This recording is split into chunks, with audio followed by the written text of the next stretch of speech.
हमारे व्यस्त जीवन में ईश्वर की आवाज, धन और ईश्वर स्वामी हैं, दो अलग। जहाँ होंगे तो आचरण होगा, तो चरित्र भी होगा। किसी के ज्यादा केंद्र भी हो सकते हैं। दशानन ऐसा ही है। 10 चेहरे हैं जिसके 10 केंद्र भी हो सकते हैं। 25वां सामान्य रविवार 18 सितंबर 2022।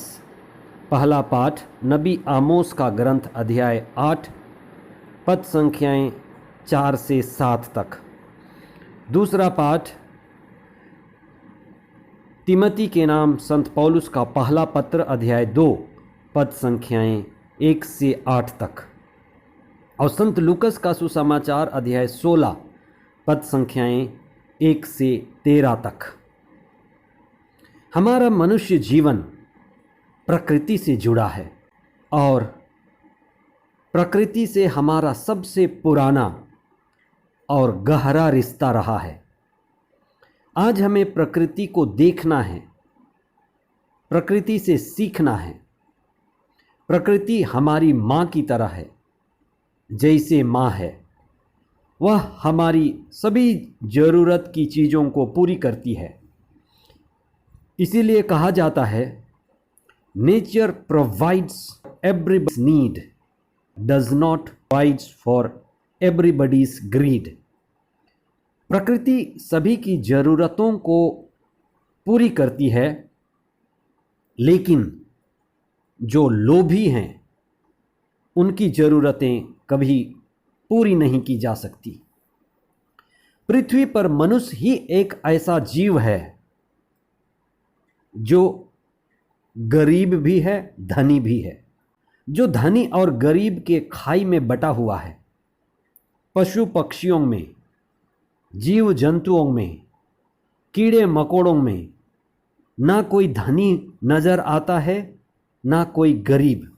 वहाँ कोई इकट्ठा नहीं करता, और जहाँ इकट्ठा नहीं किया जाता वहाँ ना अमीरी है ना गरीबी है।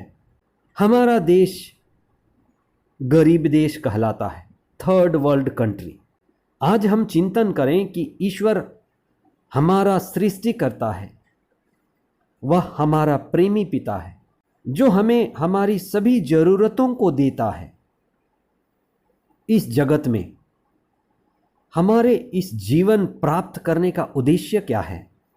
आप इस पर चिंतन करें कि मैं इस दुनिया में क्यों आया हूं? धन इकट्ठा करने का प्रयोजन क्या है? मुझे कितना कमाना है और कमाए हुए धन का कहां और कैसे सदुपयोग करना है?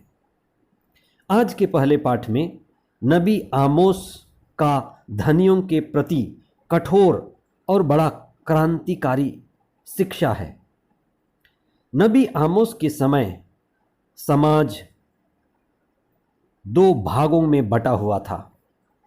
एक तो थे अमीर लोग, जिनके पास सभी संपदा थी, साधन था, सब सुविधाएं थी। दूसरे थे गरीब, जो धन और सुविधाओं से वंचित थे।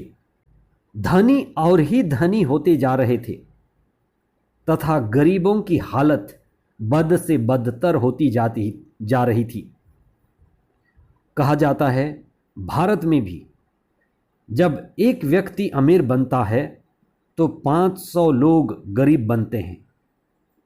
नबी आमोस अमीरों और गरीबों के बीच की खाई को कम करना चाहते थे। गरीबों के प्रति जो शोषण हो रहा था, गरीबों के प्रति जो अन्याय और असंवेदनशीलता थी, नबी आमोस उसे समाप्त करना चाहते थे तथा लोगों में सच्ची धार्मिकता, यानी जो सही है, ईश्वर की दृष्टि में उचित है, उसका प्रचार कर रहे थे। आज हम जिस देश या समाज में रह रहे हैं, यहाँ 20% लोगों के पास 80% कुल संपत्ति है। यानी 20% लोग 80% लोगों की संपत्ति का अधिकार रखते हैं और 80% लोग केवल 20% संपत्ति को बांटते हैं और उसे जीवन निर्वाह करते हैं। गरीबी का यही मुख्य कारण है, इकट्ठा करना। स्वार्थ है, लोभ है और ये बढ़ता जाता है। इसीलिए ईसा ने एक धनी मूर्ख का दृष्टांत सुनाया था कि व्यक्ति धन के कारण धनी नहीं कहा जा सकता, वह मूर्ख है, क्योंकि स्रोत ईश्वर है और जो भी हमें साधन और सुविधाएं मिली हैं वे ईश्वर से ही आती हैं और अच्छाई और सच्चाई के लिए हैं। आज का सुसमाचार धन की असली उपयोगिता की बातें सिखाता है। अगर मेरे पास धन है, अगर मैं धन कमाता हूँ, धन मेरे अधिकार में है, उसकी भी एक विशेष उपयोगिता है। हमारे जीवन में यह बात उठती रहती है कि कितना धन कमाना सही है। जो धन हम कमाते भी हैं उसका सदुपयोग कैसे करें। आज का दूसरा पाठ कहता है कि ईश्वर चाहता है कि सभी लोग सत्य को जाने। सत्य को जाने मतलब ईश्वर को जाने। ईश्वर को जानने का एक ही मार्ग है, खुद को जाने और मुक्ति प्राप्त करें। हमें यह जीवन मिला है और ये जीवन मुक्ति पाने के लिए मिला है। इसलिए इस जीवन का उद्देश्य है मुक्ति प्राप्त करना, दुखों को समाप्त करना। हम मेहनत करते हैं और धन कमाते हैं और धन जरूरी है, धन साधन है, लेकिन साधन ही उद्देश्य नहीं है, भोगना ही उद्देश्य नहीं है। धन का उद्देश्य है मुक्ति की ओर ले चलना। धन का उद्देश्य है हमारी मुक्ति में सहायक होना। बहुत बार धन ही हमें बांध सकता है, धन ही हमारे बंधन का कारण बन जाता है। अगर मैंने धन कमाया, आपने धन कमाया, आपके पास धन है, पैसा है, संपत्ति है, उसका क्या करें?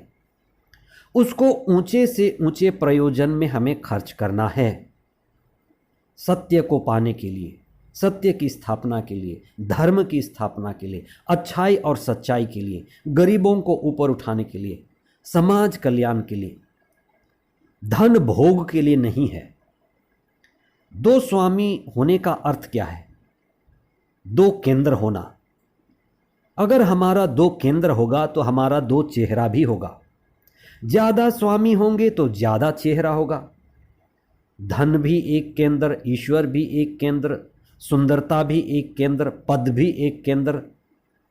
अगर ज़्यादा केंद्र हैं तो हमारा चेहरा भी ज़्यादा होगा, हमारा केंद्र भी ज़्यादा होगा। इसलिए मनुष्य को पहचानना बहुत मुश्किल है। मनुष्य का जितना केंद्र होता है उसका उतना ही चेहरा होता है, वो बदलता है। सुबह कोई और होगा, दोपहर में चेहरा बदल जाता है, कुछ और होगा, शाम को चेहरा कुछ और होगा, दूसरे दिन बिल्कुल दूसरा व्यक्ति है। आइए हम प्रार्थना करें कि हमारा एक केंद्र हो ईश्वर, एक केंद्र हो प्रभु, और जो भी हमें मिला हुआ है, हमारा शरीर, हमारा मन, हमारी धन संपत्ति, हमारे गुण पुण्य, सभी ईश्वर की महत्तर महिमा के लिए हैं, लोगों के कल्याण के लिए है। हमें अपने शरीर का ख्याल रखना है, लेकिन ज़रूरत से ज़्यादा नहीं। हमें अपने मन और जीवन, परिवार और संसार से जुड़ना है, लेकिन ज़रूरत से ज़्यादा नहीं। आइए हम प्रार्थना करें कि हम अपने जीवन को संतुलित रख सकें। धन में, काम में, जीवन में, उतार चढ़ाव में हम संतुलन रख सकें। और ये प्रार्थना करें कि प्रभु मुझे इतना धन देना कि मैं अपने जीवन को चला सकूं, धन ही बोझ ना बन जाए, और जो धन मुझे मिले हैं मैं उनको अच्छाई के लिए, सच्चाई के लिए, आध्यात्मिकता के लिए और ऊंचे प्रयोजन के लिए प्रयोग कर सकूं। आइए हम यही प्रार्थना करें धनियों के लिए भी कि वे अपने धन का सही उपयोग करें, सदुपयोग करें, और जो गरीब हैं वे भी मेहनत करें, काम करें, जिम्मेदारी से काम करें और प्रभु उनको आशीष दे।